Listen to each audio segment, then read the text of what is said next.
ஜெய் சச்சிதானந்தா. உங்க எல்லாருக்குள்ளேயும் குடிகொண்டிருக்கிற பரமாத்மாவுக்கு என்னுடைய மனமார்ந்த சிரம் தாழ்ந்த வணக்கங்கள் வணக்கங்கள் வணக்கங்கள். நாம இன்னைக்கு புருஷன் மனைவிக்குள்ள இருக்கிற தெய்வீக உறவை பத்தி கொஞ்சம் விரிவா பேச போறோம். போன எபிசோட்ல நம்ம புருஷன் மனைவிக்கு நடுவில் உண்டாகிற கிளேசத்தை பத்தி, பசங்க மேல வர தீய பாதிப்பு இதை பத்தியெல்லாம் பார்த்துக்கிட்டு இருந்தோம். கிளேசம்ங்கிறது ஒரு காமனான ஒன்று தான். புருஷன் மனைவிக்கு நடுவில் உண்டாகுது. சின்ன சின்ன விஷயத்துக்கெல்லாம் கிளேசம் உண்டாகுது. அதாவது எப்படி அடுத்தவங்களை பார்த்த உடனே புருஷன் மனைவிக்குள்ள சண்டை ஏற்படுது. அதனால் அவர துக்கம் ரொம்ப பெருசாக மாறி போயிடுது. நிறைய துக்கங்கள் நாமளே அதுக்கு மெனக்கெட்டு பத்திரிக்கையை வச்சு கூப்பிட்டுக்கிட்டு இருக்கோம். ஆனால் இந்த துக்கம் வரும்போது ஏன் வந்தது, எங்கேருந்து வந்ததுன்னு கேட்குறோம் இல்லையா? அடே, நீங்கள் தான் ரொம்ப சந்தோஷமாக அதுக்கு பத்திரிக்கை அனுப்பி வரவழைச்சிட்டிங்களே, இப்போ அது வந்ததுக்கப்புறம் அதை போய் குறை சொல்லிக்கிட்டு இருந்தீங்கன்னா அதுக்கு என்ன அர்த்தம் சொல்லுங்கள்? நம்ம எந்த வகையில் துக்கத்தை பத்திரிக்கை வச்சு வரவழைச்சிட்ருக்கோங்கிறத நீங்கள் புரிஞ்சுக்கணும் இல்லையா? ஏன்னா துக்கத்தை பத்திரிக்கை வச்சு கூப்பிட்றது ரொம்ப ஈஸியான விஷயம் ஆயிடுச்சு. நமக்கே இது எப்படி நடக்குதுன்னு தெரியாது. அந்த அளவுக்கு நாம் இதை கரெக்டாக பண்ணிக்கிட்டு இருக்கோம். நமக்கு எல்லாத்துலேயும் சுகம் இருந்தால் கூட நம்ம துக்கத்தை வரவேற்க தான் செஞ்சுக்கிட்டு இருக்கோம். ஏன்னா எல்லா திசையிலேருந்தும் ஒருத்தனுக்கு சுகமே வந்துக்கிட்டு இருந்தால் கூட அவனால் அதை தாங்கிக்கிட்டு இருக்க முடியாது இல்லையா? அதனால எப்படியும் துக்கம் இருக்கணும்னு அவன் நினச்சிக்கிட்டு இருக்கான். இல்லைன்னா அவனே ஒன்று அதை உருவாக்கிக்கிறான். உதாரணத்துக்கு, யார் வீட்லையாவது இந்த புது கார் வந்திருந்ததுன்னு சொன்னால், பக்கத்து வீட்டில் கார் வாங்கியிருந்தாலோ இல்லை மச்சினர் கார் வாங்கியிருந்தாலோ மெர்சிடிஸ் கார் வந்திருந்தா நம்மக்கிட்ட சின்னதாக ஒரு மாருதி கார் ஒன்று இருக்குது. அதை பார்த்துட்டு பொண்டாட்டி அவ்வளவு பொறாமப்படுறா. அடுத்தவங்க கார் வாங்குறத பார்த்துட்டு, மச்சின புது கார் வாங்குறத பார்த்துட்டு மனைவிக்கு உள்ளுக்குள்ள துக்கம் ஏற்பட ஆரம்பிக்குது இல்லையா? அடடா, 2 பிரதர்ஸும் சேர்ந்து பிஸ்னஸ் பண்ணிக்கிட்டு இருக்காங்க. 2 பேருக்குமே சரியான பங்கு இருக்குது. அப்புறம் அவர் காரில் சுற்றிக்கிட்டு இருக்காரு. நமக்கு ஒரு சின்ன மாருதி தான், ஃப்ரெண்ட்டி. இந்த பொறாமை அவளை வாட்டி வதச்சிக்கிட்டு இருக்கு. கூடவே இந்த துக்கத்தையும் இன்வைட் பண்ணிக்கிறா. ஆக்சுவலாக பார்த்தா 2 பிரதர்ஸுமே நல்லா தான் பிஸ்னஸ் பண்ணிக்கிட்டு இருக்காங்க. ஒரு பிரதர் ரொம்ப உஷாராக இருந்து இன்னொரு பிரதர் வீக்காக இருந்தால் கூட ஒருத்தருக்காக இன்னொருத்தர் கஷ்டப்பட்டு அந்த பிரச்சனையை சமாளிக்கிறாங்க. 2 பேரோட வீடும் நல்லபடியாக நடக்கணும். இந்த வகையில் சின்ன பையன் நல்லபடியாக கவனிச்சுக்கிட்டு இருக்கான். ரொம்ப கஷ்டப்படவும் செய்கிறான். அப்படி இருந்தும் பெரிய பையனோட மனைவி எப்போவும் கரிச்சு கொட்டிக்கிட்டே இருப்பா.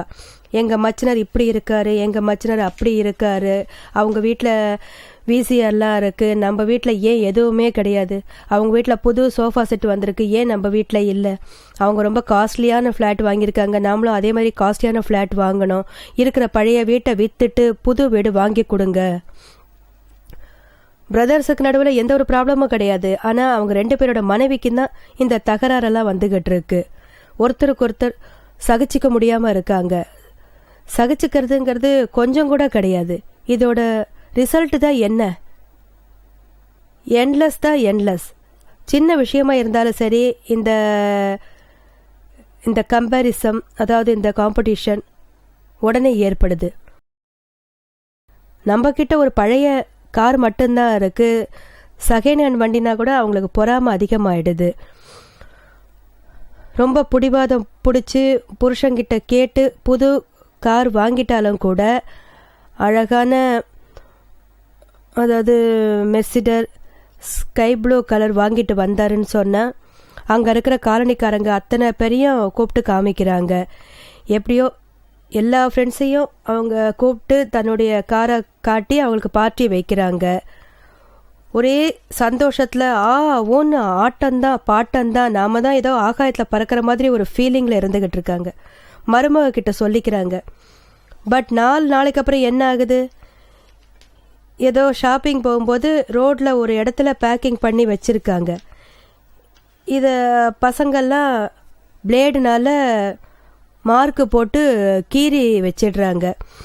அவங்க பிராண்ட் நியூ கார் கலரில் அங்கேயும் இங்கேயும் கீறி வச்சிடுறாங்க. வெளியில் வந்து பார்த்த உடனே ஐயோ நம்மளோட கார் இந்த மாதிரி ஆயிடுச்சேன்னு வருத்தம் ஏற்படுது இல்லையா? அதை பார்த்தது வர துக்கத்துக்கு அளவுங்கிறதே கிடையாது. அடாடா, அந்த துக்கம் எங்கேருந்து வந்தது? நாம தானே அதை இன்வைட் பண்ணி கூப்பிட்ருக்கோம். பழைய காரில் இந்த கலர் மாதிரி ஆகிப்போச்சு, அதை பார்த்தாலே சங்கடம் தானே அதிகமாக ஏற்படுது. இத்தனை விலை அதிகமான காரை எவ்வளவு சந்தோஷத்தோடு நாம் வாங்கிட்டு வந்தோம், எவ்வளவு சந்தோஷம் அதனால நம்மளுக்கும் ஏற்பட்டதோ அந்த அளவுக்கு துக்கத்தையும் அதெல்லாம் சகிச்சுக்க வேண்டியது தானே. இதுதானே நியமம். ஏன்னா இவைகள் தேவையற்ற நிலைமையில சுகத்தை தான் கொடுத்துக்கிட்டு இருக்கு. உண்மையான சுகத்தை நம்ம ஆத்மாவிலேருந்து தான் நாம் அடையறதுக்கு முடியும். எப்பவுமே கிடைக்கிற ஒன்று தான் சாஸ்வத சுகம். அதுக்கு பதிலாக அழிகிற பொருள்லேருந்து நாம் சுகத்தை எடுத்துக்கிட்டு இருக்கோம். அந்த பொருள் என்றைக்குமே அழிய போகிறது தானே, டெம்பரவரி தான். அதுக்கு ஒரு எண்டுன்னு வந்ததும் நம்மளோட சுகத்துக்கும் ஒரு எண்டுங்கிறது வந்துடுது. ஒரு எண்டு வந்துடுறதுனால அது முடிஞ்சதுன்னு ஆயிடாது இல்லையா? ஆனால் அந்த சுகம்ங்கிறது வந்து போகும்போது நமக்கு அது துக்கத்தை கொடுத்துக்கிட்டு தானே போய்கிட்டு இருக்கு. துக்கத்தை கொடுத்துட்டு போகுது இந்த துக்கங்கள். நம்ம எங்கே போகும், எங்கே அது சகிச்சுக்க முடியும்? ஒரு சகோதரி இருந்தாங்க, அவங்க என்னை பார்க்கறதுக்கு வருவாங்க. அவங்களுக்கு நான் தான் ஆத்ம ஞானம் பிராப்தமடைய வச்சுருந்தேன். அதுக்கப்புறம் அவங்களோட தவறு எல்லாமே தெரிய ஆரம்பிச்சுது. அவங்களோட சின்ன வயசுலேருந்து இன்னி வரைக்கும் செஞ்ச தவறு எல்லாம் தன்னோடதுன்னு தெரிய ஆரம்பிச்சுது. அப்போ அவங்க சொன்னது, நான் அப்போ தான் புது கல்யாணம் செஞ்சுட்டு வந்திருக்கேன். நான் என்னோட ஹஸ்பண்ட் மேலே சந்தேகப்பட்டேன்னா அந்த அளவுக்கு சந்தேகப்பட்டேன். எப்போவும் அவரை நான் சந்தேகப்பட்டுக்கிட்டே தான் இருந்தேன். அவர் என்ன தவிர வேறு எந்த பொண்ணு கூட பேசிட்டா கூட உடனே சந்தேகப்பட ஆரம்பிச்சிருவேன். ஐயோ இவளோட பேசி எதுவும் தப்பாக நடந்துட போகுதே அப்படின்னு பயப்பட ஆரம்பித்தேன். ஏதாவது ஆரம்பிச்சிருச்சா என்னன்னு தெரியலையே. ராத்திரியில் அவர் கூட சண்டை போடுவேன். நான் போடுற சண்டைக்கு அளவே இருக்காது. நான் பாட்டுக்கு என்னென்னவோ பேசிக்கிட்டு இருப்பேன். அந்த அளவுக்கு என் மனசில் பொறாமை ஏற்பட ஆரம்பிச்சுது. எல்லாமே என்னோட தவறான கண்ணோட்டம்னு இப்போ தான் எனக்கு புரிய ஆரம்பிச்சுது. அன்னைக்கு எதுவுமே உண்மை கிடையாது. சப்போஸ் என் ஹஸ்பண்ட் அவர் தங்க கூட ஏதாவது பேசிக்கிட்டு இருந்தா கூட அவங்க என்னை பற்றி தான் ஏதோ பேசுகிறாங்கன்னு எனக்கு நினைக்க தோணும். எப்போவாவது அம்மாவும் பிள்ளையும் என்னோட கண்ணுக்கு முன்னால் ஏதாவது பேச ஆரம்பித்தாங்கன்னா உடனே என்னையும் அறியாமல் எனக்கு சந்தேகம் வர ஆரம்பிச்சிடும். இவங்க என்னை பற்றி தான் பேசுகிறாங்களா? இந்த மாதிரி மனசு சந்தேகப்பட்டுக்கிட்டே இருக்கும். இதனாலேயே தான் புருஷனால் சகிச்சிக்க முடியல. அவள் திட்டிக்கிட்டே இருப்பா, ஏதாவது அவள் பேசிக்கிட்டே இருப்பா. இதனாலேயே புருஷனுக்கு ரொம்ப கோவம் வர ஆரம்பிச்சுது. இப்படி பேசிக்கிட்டு இருக்காளே, இப்படி திட்டிக்கிட்டு இருக்காளே, புருஷனை பார்த்தாலே சந்தேகம் தானே, யாரு கூடயும் பேச விட மாட்டேங்கிறா, அப்படியே பேசிட்டாலும் அவ்வளவுதான். இதெல்லாம் பொம்பளைங்களுக்கே உண்டான ஒரு புத்தி இல்லையா? இந்த புத்தி லேடிஸ்க்கு ரொம்ப நிறைய இருக்குது. அவங்க அடுத்தவங்கள சுகமாக இருக்க விடுறது கிடையாது. எப்பவும் துக்கத்தை தான் கொடுத்துக்கிட்டு இருப்பாங்க. வேற யாரும் இவங்களுக்கு துக்கத்தை கொடுக்க வேண்டாம். இவங்களோட சந்தேக புத்தியே இவங்களுக்கு துக்கத்தை கொடுத்துக்கிட்டு இருக்கோம். நாமளும் இந்த சந்தேகத்தாலேயே துக்கத்தை பத்திரிக்கையை வச்சு நாம் வரவழைச்சிக்கிட்டு இருக்கோம். இதை நீங்கள் அனாலிசிஸ் பண்ணி நீங்கள் உங்கள் மனசுக்குள்ளேயே என்னன்னு கேட்டு பாருங்க. நம்மளுடைய தவறுகளால தான் இந்த துக்கங்கள்லாம் நமக்கு வருது. யாருக்கும் துக்கத்தை கொடுக்க இந்த உலகத்தில் உரிமைங்கிறது கிடையாது. நமக்கு என்ன துக்கம் வருதோ அது நாமளே நமக்கு இன்வைட் பண்ணி வரவழைச்சிக்கிட்டது தான். நாம தான் கிரியேட் பண்ணி வச்சுருக்கோம். நாம் இன்வைட் பண்ணது தான். அதனால அது வரும்போது அதை ஒழுங்காக அனுபவிச்சு தானே முடிச்சாகணும். ஆனால் அப்போ தான் நீங்கள் என்ன பண்ணுவீங்க? கத்துவீங்க, நான் என்ன செஞ்சேன், எனக்கு தெரிஞ்சு நான் பாவம் பண்ணலை, எனக்கு ஏன் இப்படி கஷ்டம் வருதுன்னு கத்த ஆரம்பிச்சுக்கிட்டு இருப்பீங்க. ஆனால் இந்த துக்கத்தை நீங்கள் தான் இன்வைட் பண்ணியிருக்கீங்கன்றது உங்களுக்கே தெரியாத ஒரு விஷயமா இருக்குது. பொம்பளை புத்தி என்றைக்குமே சந்தேக புத்தி தாங்கிறது எல்லாருக்கும் தெரிஞ்ச விஷயந்தான். இதே புத்தி சில சமயத்தில் சுகத்தையும் கொடுத்துக்கிட்டு இருக்கோம். என்னை பார்க்க ஒரு யங் கப்புள்ஸ் வருவாங்க. அவங்களுக்கு மாமியார் மாமனார் இருக்காங்க. அவங்க பொண்ணு நல்ல குணம், நல்ல அறிவாளி, படிச்சிருக்கா, பெரிய சிட்டியில் இருந்துகிட்டு இருக்கா. அவங்க மாமியார் மாமனார் கூட பசங்க கூட அவங்க இருந்துட்டு இருந்தாங்க. அவங்க ஹஸ்பண்டும் நல்லா தான் சம்பாதிச்சுக்கிட்டு இருந்தார். ஆனால் அவங்களும் மாமியார் மாமனார் கூட இருக்கிறது கொஞ்சம் கூட பிடிக்காம தான் இருந்துகிட்டு இருந்தது அவங்களுக்கு. அந்த சுதந்திரத்தை அவங்க மாமியார் பறிச்சிட்டாங்கன்னு அவங்க சொல்லுவாங்க. என்னை எதுவுமே செய்ய விடுறதில்ல, நான் எதையாவது பண்ணணும்னு நினச்சா கூட என்னமே எதையுமே நான் பண்ண விடுறது கிடையாது. எது பண்ணுறதா இருந்தாலும் மாமியாரோட பெர்மிஷன் வாங்க வேண்டியதாக இருக்குது. அவங்க சரின்னு சொன்னால் தான் நான் அதை செய்யலாம், இல்லைன்னா செய்யக்கூடாது. அவங்க எதையுமே பண்ணக்கூடாதுன்னு சொல்லிட்டா நான் பண்ண முடியாது. இது கொஞ்சம் கொஞ்சமாக என்னை அரிச்சு ஒரு நாள் பெரிய விஷயமா மாறி போயிடுச்சு. இப்போல்லாம் அவங்க மனசில் என்ன ஓடிக்கிட்டு இருக்கு, அது ஒன்று தான் ஓடிக்கிட்டு இருக்கு. நான் எப்போ மாமியாரை விட்டுட்டு தனியாக போவேன், எப்படியாவது அம்மாவையும் பிள்ளையும் பிரிச்சிடணும்னு நினச்சி அதுக்கு அவங்க திட்டமும் போட ஆரம்பித்தாங்க. இதுக்காக அவங்க மனசுக்குள்ளேயே ஒரு கபட நாடகம்லாம் ஆடிக்கிட்டு இருந்தாங்க. அவங்களே சொன்னாங்க, அதுவும் நம்ம ஞான திருஷ்டி வாங்கிக்கிட்டதுக்கு அப்புறம் தான் அவங்க என்ன சொன்னாங்கன்னா, அவங்களுடைய தவறுகள் எல்லாத்தையும் தெரிய ஆரம்பிச்சிருச்சு, பண்ணது தான் தப்புன்னு தெரிஞ்சு அதுக்கப்புறம் அவங்க தன்னோட மாமியார்கிட்டையும் மாமனார்கிட்டையும் இப்படி எல்லாரும் முன்னாடியும் அவங்க எல்லாரையும் நிற்க வச்சு சாஷ்டாங்கமாக காலில் விழுந்து மன்னிப்பு அவங்க கிட்ட கேட்டாங்க. தெரியாமல் நான் பயங்கர தப்பு பண்ணிட்டேன், நான் ஒரு அம்மாவை பிள்ளைக்கிட்டேருந்து பிரித்து வச்சுட்டேன், ஒரு அப்பாவையும் பிள்ளைகிட்டேருந்து நான் பிரித்து வச்சுட்டேன், குழந்தையையும் அம்மா கிட்டேருந்து பிரித்து வச்சேன், என்ன மாதிரி ஒரு பாவி இந்த உலகத்தில் இருக்கவே மாட்டா. இதெல்லாம் நான் கபட நாடகம் மாதிரி தான் பண்ணினேன். ஏன்னு சொன்னால் எனக்கு சுதந்திரம் வேண்டி இருந்தது, மாமியார் கீழே எனக்கு வாழ இஷ்டம் இல்லை. இதனாலேயே நான் என் ஹஸ்பண்ட் கிட்ட மாமியாரை பற்றி எப்போவும் தவறாகவே தான் சொல்லிக்கிட்டு இருந்தேன். நான் சொன்னதெல்லாம் அது அவருக்கு பாய்சன் ஆகி அவர் காதில் சொன்னதுனால ஒரு நாள் என்ன ஆச்சுன்னு சொன்னால், என்னோட மாமியார் என்னோட புருஷனுக்கு எதிரியாக அமைய ஆரம்பிச்சிட்டாங்க. அம்மா மகனுக்கும் நடுவில் பகைமை ஏற்பட்டுடுச்சு. நான் ரொம்ப சந்தோஷமாக தான் இருந்தேன். இனிமேல் நாம் நினச்சபடி இருக்கலான்னு தான் நினச்சேன். அதே மாதிரி தான் நடந்துக்கிட்டு இருந்தது. ஒரு நாள் என்ன ஆச்சுன்னா, எங்கள் மாமியார் நான் பட்டது போதும், அவங்கவுங்க தனியாக போங்கன்னு சொல்லிட்டாங்க. நானும் இந்த நாளுக்காக தானே காத்துக்கிட்டு இருந்தேன். இதுதான் சாக்குன்னு உடனே நாங்கள் தனி கொடுத்தனோம் போய் சேர்ந்துட்டோம். அதுக்கப்புறம் நான் தாதா பகவானோட புக்ஸ் எல்லாம் படித்தேன், சத் சங்கத்துக்கெல்லாம் வர ஆரம்பித்தேன். அப்படி தான் நான் எனக்கு பண்ணதெல்லாம் எவ்வளோ பெரிய தப்புங்கிறது அந்த நேரத்தில் தான் எனக்கு புரிய வந்தது. இன்னைக்கு நான் உங்ககிட்ட மன்னிப்பு கேட்குறேன், எல்லாரும் ஒன்றா இருக்கலாம் அப்படின்னு நான் மறுபடியும் அவங்கக்கிட்ட சொன்னேன். மறுபடியும் ஒரே வீட்டில் இருக்கலாம் அப்படின்னு சொன்னேன். நான் உண்மையான பாவனையோடு தான் சொல்கிறேன் அப்படின்னாங்க. இப்படி நடக்கணுங்கிறது அவங்க ரொம்ப பிரார்த்தனை பண்ணிக்கிட்டு இருந்தாங்க. புத்தி சந்தேக வழியில் இருந்ததுன்னா தனியாக போகணுங்கிற எண்ணம் வருது. ஆனால் நம்ம மனநலம் மாறும்போது இந்த கலியுகத்தில் பார்த்தீங்கன்னா உங்களுக்கு இந்த சந்தேக புத்தி தான் நிறைய பேருக்கு இருந்துக்கிட்டு இருக்குன்னு தெரிய வரும். இந்த சந்தேக புத்தி சத்திய துவாபர யுகத்தில் கூட இருந்தது. இன்னி வரைக்கும் எங்கே பார்த்தாலும் அவங்களுக்கு சந்தேக புத்தி இருந்துக்கிட்டு தான் இருக்கும். 99% இதுதான் இருந்துக்கிட்டு இருக்கு. இந்த காரணத்தினால தான் எங்கேயுமே சுகம் கிடையாது, அமைதிங்கிறதும் கிடையாது. இந்த சந்தேக புத்தி என்னைக்கும் உங்களை நிம்மதியாகவும் சந்தோஷமாகவும் சுகமாகவும் வாழவே விடாதுங்கிறத புரிஞ்சுக்குங்க. உங்களுக்கு துக்கத்தை தான் அது கொடுக்கும். இந்த சந்தேகத்தை வரவழைச்சது யாருன்னு பாருங்க. இந்த விபரீத புத்தி நம்ம புருஷனை பற்றி, மாமியாரை பற்றி, அம்மா அப்பா மேலே சந்தேகப்பட வைக்கிறது பாருங்க, இந்த விபரீத புத்தி தான் அது. இந்த விபரீத புத்தி எப்படி நமக்கு துக்கத்தை கொடுக்குதுன்னு உங்களுக்கு ரொம்ப ஆழமான வகையில் எடுத்து சொன்னேன். ஒரு பொண்ணு என்னை பார்க்க வருவார். ரொம்ப உஷாரானவ, டபுள் கிராஜுவேட், ரொம்ப ஸ்மார்ட். அவளுக்கு பிடிச்சவனை கல்யாணம் பண்ணிக்கிட்டா. கல்யாணம் ஆனதுக்கப்புறம் அவள் எல்லாரையும் போல் மாமியார் வீட்டுக்கு போனா. மாமியார் வீட்டில் எல்லாரும் ரொம்ப நல்லவங்க.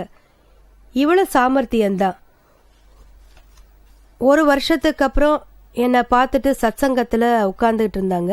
அவளோட அனுபவத்தை சொன்னாங்க. எனக்கு ஒரு பெரிய ப்ராப்ளம் இருக்குது. ஆக்சுவலாக பார்த்தா நான் ரொம்ப சுகமாக சந்தோஷமாக தான் இருந்துக்கிட்டு இருக்கேன். ஆனால் வாழ்க்கை முழுக்க எனக்கு ஒரே ஒரு கஷ்டம் மட்டும் இருக்குது. இந்த காரணத்தினால எல்லா துக்கங்களும் எனக்கு வருது. அதுக்கு நான் உடனே அவங்கக்கிட்ட என்ன விஷயம், என்ன துக்கம்னு கேட்டேன். என்ன விஷயத்தினால உங்களுக்கு இப்படி துக்கம் வருதுன்னு கேட்டேன். அவங்க சொல்ல ஆரம்பித்தாங்க, எனக்கு கல்யாணம் ஆகி 1 வருஷம் ஆயிடுச்சு. அப்போவும் நான் சமையலில் என்ன பண்ணி வச்சாலும் அதுக்காக என்ன அவங்க வீட்டில் திட்டிக்கிட்டே தான் இருந்துக்கிட்டு இருந்தாங்க. எப்போ பார்த்தாலும் டாலில் உப்பு அதிகமாக இருக்குது, காரம் அதிகமாக இருக்குது, இப்படி ஏதாவது அவங்க என்னை பற்றி சொல்லிக்கிட்டே தான் இருந்தாங்க. இவ்வளோ உப்பு போடு, இவ்வளோ காரம் போடு அப்படின்னு எனக்கு சொல்லிக்கிட்டு இருந்தாங்க. நானும் நிறையா வாட்டி டால் பண்ணியிருக்கேன். நான் படித்த பொண்ணு, கல்யாணம் ஆகி இந்த 1 வருஷத்தில் ஒரு டால் எந்த அளவுக்கு உப்பு போடணும் கூடவா எனக்கு தெரிஞ்சுக்க முடியாது. இந்த மாதிரி அவங்க டெய்லி சொல்லிக்கிட்டே இருக்கிறதுனால தான் என் மைண்டுக்கு ஏதோ ஒரு குழப்பமாகவே இருந்துக்கிட்டு இருந்தது. இந்த மாதிரி தினம் கேட்குறத விட வீட்டை விட்டு ஓடி போயிடலான்னு எனக்கு தோண ஆரம்பிச்சுது. அம்மா வீட்டுக்கு போயிடலாம், டைவர்ஸ் வாங்கிடலாம். ஆனால் இந்த ஒரு சின்ன விஷயத்துக்காக நான் அவகிட்ட பேசி அவளுக்கு புரிய வச்சேன். அம்மா இங்கே பாரு, உன்னோட விபரீத புத்தி தான் இது எல்லாமே தவறாக உனக்கு எடுத்து சொல்லிக்கிட்டு இருக்கு. இதுதான் உனக்கு துக்கத்தை கொடுக்குது. இந்த விபரீத புத்தியால் வர்ற சந்தேக வியாதி இருக்கு பாரு, நல்ல விதத்தில் பார்த்தா அது உனக்கு நல்லதாக தான் தெரியும். நிச்சயமாக உனக்கு உபகாரம் பண்ணுற மாதிரி தான் தெரியும். நீ சமையல் செய்யும்போது ஆக்சுவலாக இத்தனை உப்பு போடு, இத்தனை காரம் போடுங்கிற வகையில் உனக்கு இன்ஸ்ட்ரக்ஷன் கொடுத்துக்கிட்டே இருந்தாங்கன்னா அந்த இன்ஸ்ட்ரக்ஷன் பிரகாரம் நீயும் பண்ணிட்டேன்னு வச்சுக்க. அப்போது உனக்கு எந்த பொறுப்புமே கிடையாது. டால் தீஞ்சு போச்சு, போகலை, காரம் அதிகம், உப்பு அதிகம், இப்படி எது இருந்தாலும் இருந்துட்டு போட்டுமே. அவங்க சொன்னது தானே நீ பண்ண, அதனால அவங்களுக்கு தானே பொறுப்பு. நீ பாட்டுக்கு எல்லாம் பண்ணிக்க, அதுலேருந்து விடுபட்டுடலாம். இதுலேருந்து உனக்கு தான் நீ அறிவாளி, எல்லாம் தெரிஞ்சவன்னு காட்டணும். இந்த மாதிரி நார்மலான விஷயத்தில் எதுக்கு உன் அறிவாளித்தனத்தை காட்டணும்? இந்த விஷயத்தில் உனக்கே ஈகோ வேண்டி கிடக்கு. ஏதாவது பெரிய விஷயமா கிரியேட்டிவாக ஏதாவது பண்ணுற மாதிரி இருந்தால் பரவாயில்ல, இதில் எதுக்கு சொல்லு? நீயோ படித்தவ, உஷா, ஸ்மார்ட் கூட. இந்த சின்ன விஷயத்துலலாம் ஏன் இந்த மாதிரி அடம் பிடிச்சிக்கிட்டு இருக்கேன்னு எனக்கு புரியல. ஏதாவது புது கம்ப்ளைண்ட் இருந்தால் சொல்லு, ஏதாவது சாதிச்சு காட்டலாம். அதை படித்து ஐடியில் ஏதாவது நீ சாதிச்சு காட்டு. இந்த சோஷியல் வாரில் உன்னுடைய திறனை காட்டு. இந்த டாலில் எதுக்காக காட்டுற? அன்னிலேருந்து அவள் எல்லாத்தையுமே ஸ்லோ பண்ணிட்டா. இனிமே நம்மளை யாரும் தவறாக சொல்லக்கூடாது அப்படிங்கிறத மட்டும் அவள் தெரிஞ்சுக்கிட்டா. எல்லாத்தையுமே அவள் புரிஞ்சுக்கிட்டா. இனிமேல் எங்கெல்லாம் நல்லபடியாக ஹேண்டில் பண்ண முடியும். அதனால நமக்கு எவ்வளவு சிம்பிள், இந்த சிம்பிள் விஷயத்தை எடுத்துக்க எவ்வளவு ப்ராப்ளத்தை மாற்றிடுறோம். சும்மா புரியாமையே இருக்கக்கூடாது. ஒரு வீட்டில் இதுதான் நடந்தது. கல்யாணம் பண்ணிட்டு மருமக வர கொஞ்ச நாள் எல்லாமே சரியாக தான் இருந்தது. எல்லா ஒரு விஷயத்துலேயும் வீட்டில் அன்னைக்கிட்ட கேட்டுக்கிட்டு தான் செய்யணும். எல்லா வேலையுமே அவங்கள கேட்டுட்டு தான் நடக்கணும். இன்னும் சொல்லணும்னா வெளியில் போகணுன்னா கூட புருஷ மனைவிக்கு புதுசாக கல்யாணம் ஆனவங்க வெளியில் போகணுன்னா அவங்க அன்னிக்கிட்ட இருந்து பொண்டாட்டியை வெளியில் கூட்டிட்டு போகிறேன்னு சொல்லணும். இந்த விஷயம் பொண்டாட்டிக்கு சகிச்சிக்கவே முடியாமல் இருந்தது. அவளுக்கு அப்படி என்ன இந்த ஒரு நிலைமைன்னு கேட்க தோணுச்சு. அட்லீஸ்ட் மாமியார் இருந்தால் கூட பரவாயில்ல, சகிச்சுக்கலாம். ஆனால் இந்த நேரத்தில் மாமியாரை விட மோசமாக இருக்கிற இவகிட்ட எதுக்காக சகிச்சுக்கன்னு சொல்லணும்? கொஞ்சம் கொஞ்சமாக அவளுக்கு பொறாமை ஏற்பட ஆரம்பிச்சுது. அவளுக்கு சந்தேகம் வர ஆரம்பிச்சது. ஒருவேளை நம்ம நடத்துகிற இந்த விஷயத்த யார்கிட்டையாவது சொல்லிடுவாளுங்களோன்னு பயம் ஏற்பட்டுச்சு. அது மட்டும் இருக்க தான் தோணுச்சு. இந்த வகையான அளவுக்கு ஒரு சந்தேகம் வந்தது.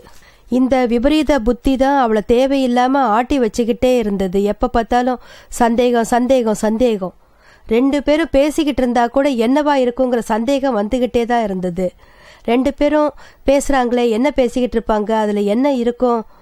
சந்தோஷமாக பேசுகிறாங்க, எனக்கும் பொறாமையாக இருக்குது. ஒரு தடவை என்னை பார்க்க வந்துட்டு இந்த விஷயத்தை என்கிட்ட அவங்க சொன்னாங்க. நான் அவங்க மாமனாரை கூப்பிட்டு உட்காத்தி வச்சு பேசினேன். அந்த மாதிரியெல்லாம் இனிமேல் எதுவுமே கிடையாது. சின்ன வயசுலேருந்தே எனக்கு அம்மா கிடையாது. அதனால எங்கள் அண்ணி தான் எங்கள் அம்மாவோட ஸ்தானத்தில் இருந்து வளர்த்தாங்க. என்னை வளர்த்து பெரியவளை ஆக்கினாங்க. அவங்க பண்ணின உபகாரத்தை வாழ்க்கையில் என்னால் மறக்க முடியாது. இப்போ நான் இப்படி இருக்கிறதுக்கு காரணமே எங்கள் அண்ணி தான். அதனால நான் அவங்களுக்கு தனி மரியாதையே கொடுத்துக்கிட்டு இருக்கேன். அவங்கள அம்மா ஸ்தானத்தில் வச்சு அவங்கள கேட்டுட்டு தான் நான் எல்லாமே செய்வேன். இதனால நான் என் மனைவிக்கு விட சந்தோஷமா இல்லைங்கிறது அர்த்தம் கிடையாது இல்லையா? மனைவிக்கு துக்கம் கொடுக்கணுங்கிறது இல்லை. நான் என் மனைவியை ரொம்பவும் விரும்புகிறேன்.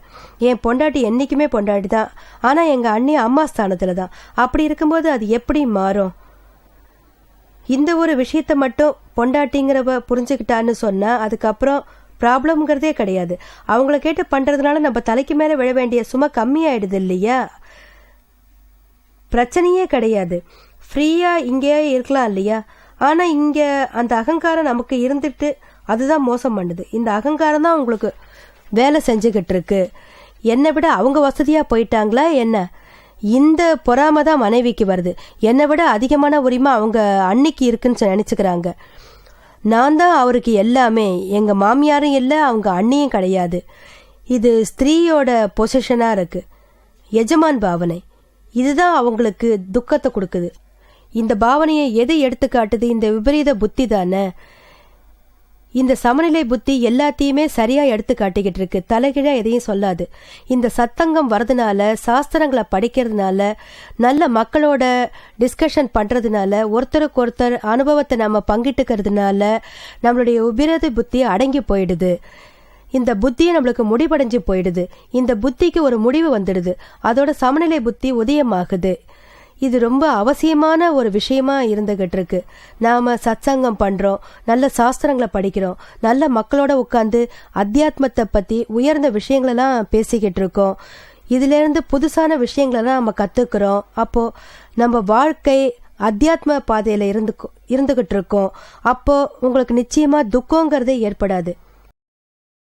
ஒரு துக்கத்தை பத்தி நான் சொல்றேன். ஒரு சகோதரி இருந்தாங்க, அவங்களுக்கு உள்ளுக்குள்ளே ஒரு பொறாமை இருந்துகிட்டு இருந்தது. என்னோட நிறைய ஃப்ரெண்ட்ஸ் வீட்டில் புதுசா சோஃபா செட்லாம் வாங்கிட்டு இருக்காங்க. என்னோட நாத்தனார் கூட புது சோஃபா செட் வாங்கியிருக்காங்க.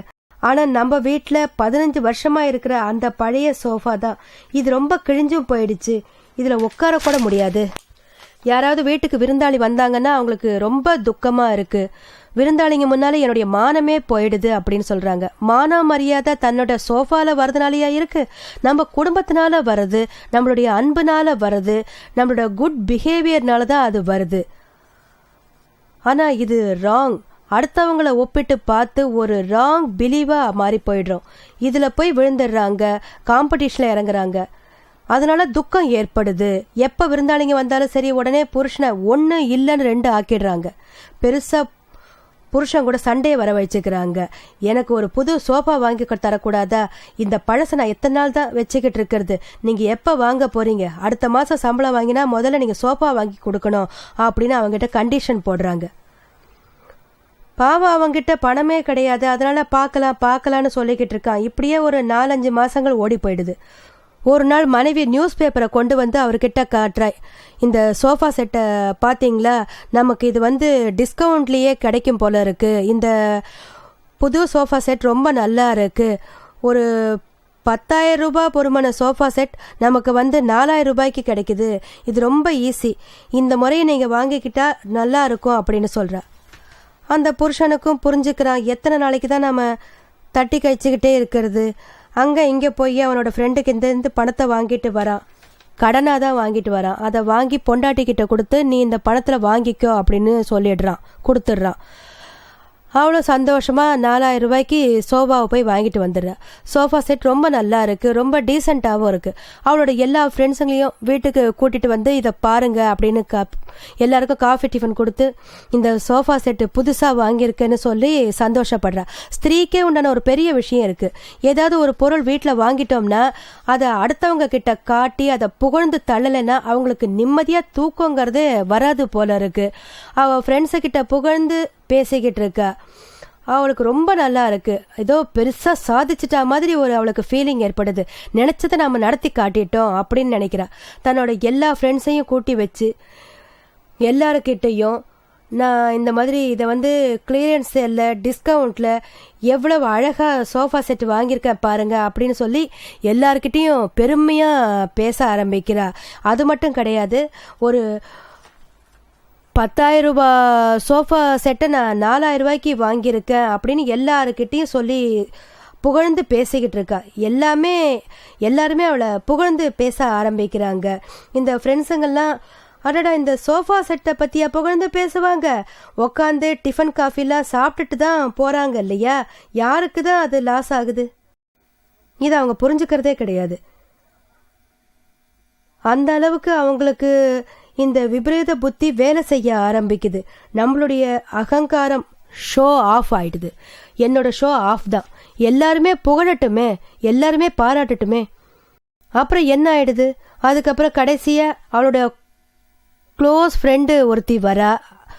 அவ தனியா என்ன சொல்றான்னா, ஐயோ நீ இந்த சோஃபாவை 4,000 ரூபாய்க்கா வாங்கின? நீ என்னம்மா சொல்ற?